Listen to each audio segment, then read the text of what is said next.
23번째, 하나님의 대학에서 온 편지. 저는 요새 제 인생의 곤고한 시간 중 한가운데를 지나고 있는 느낌이 듭니다. 선지자 TV 조슈아께서는 고난이 나를 성숙시켜주는 친구라 생각하라고 말씀하셨는데, 제게 있어서 이 친구는 늘상 그렇듯이 혼자 오지 않고 항상 앞뒤로, 양옆으로, 아래 위로 다 막아서서 걷기조차 힘들게 하는 여러 친구들을 떼거지로 몰고 나타납니다. 육의 눈으로 보면 도저히 감사할 수 없는 상황이지만, 이스라엘 백성이 거쳐야 했던 애굽의 쇠풀무 과정처럼 이 모든 시련들이 제게 있어야 하는 줄 믿고 열심히 감사를 선포하고 있습니다. 성경에서는 이런 때를 위하여 욥기라는 책이 있으며, 고개를 들 힘이라도 있다면 시편 121편에 산을 향하여 눈을 들어 나의 도움이 어디서 올꼬 하는 말씀에 의지할 수도 있으니, 이렇게 예비된 말씀들을 아는 지식을 주신 하나님께 감사하면서 하나님을 믿어 참 다행이다 라고 생각했습니다. 의지할 때가 있다는 것이 얼마나 큰 소망일까요?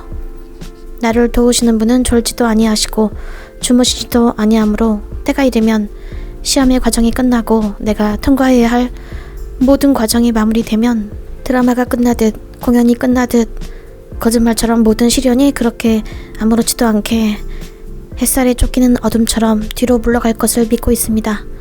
그렇게 하루하루 보내고 있던 와중에 오늘 아침 갑자기 하나님의 대학에서 편지가 왔습니다.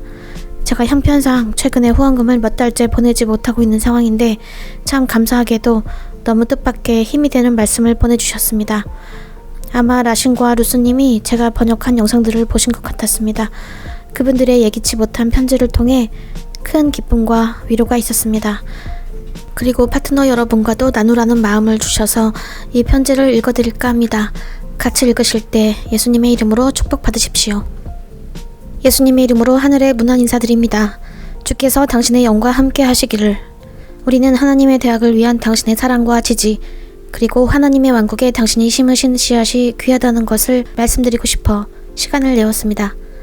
인생을 최대한 잘 살기 위한 우리의 목표는 우리의 목적을 반영해야 하며, 당신이 당신 자신보다도 더 큰 목적에 기여하고 있을 때 당신의 헌신도 또한 확장될 것입니다. 예수님께서는 베드로에게 그의 양을 먹이라고 위임하시기 전 그에게 가장 의미심장하고 중심을 뚫는 날카로운 질문을 하셨습니다. 사실 가장 위험한 질문이었던 것이죠. 내가 나를 사랑하느냐?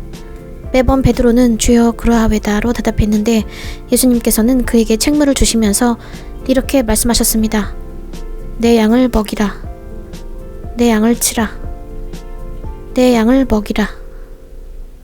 성경은 고린도전서 13장 13절에서 믿음, 소망, 사랑 이 세 가지는 항상 있을 것이고 그 중에 제일은 사랑이라고 말씀하십니다. 왜 그럴까요? 사랑은 믿음을 활성화시키기 때문입니다. 사랑이 없는 믿음은 열매가 없는 믿음입니다. 성경적 믿음의 기본 요소 중 하나는 영의 열매입니다. 예수님께서 행하신 모든 기적들은 하나님의 사랑에서 비롯되었습니다. 우리는 기도하면서 소망하지만 아직 적용되지 못한 것은 하나님을 위한 사랑입니다.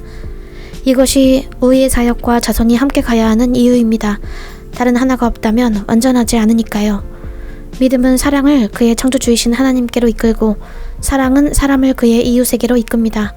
크리스천 가정은 사랑의 기반이 되어 다른 형태의 사랑에게 비추는 빛과 조명이 됩니다. 그러니 매일 하나님의 채널로서 말씀 속에 있는 사랑과 태도와 영을 드러내십시오.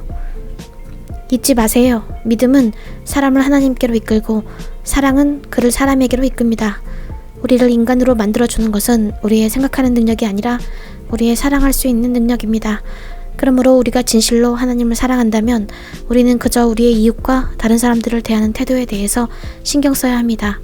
우리는 소외계층뿐만 아니라 우리 주변에 낮은 사회적, 경제적 지위에 있는 이들에 대한 자비를 베푸는 것으로 소문나야 합니다.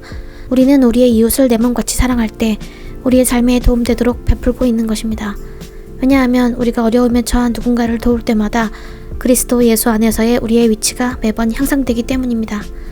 그리스도 안에 있는 형제자매들이여, 우리는 우리의 삶으로 하나님을 섬깁니다. 우리의 하나님에 대한 헌신과 다른 사람에 대한 사랑은 하나님께 대한 경배의 행위이자 동시에 다른 사람들의 믿음과 감사를 촉발시키는 일에 기여할 수 있습니다.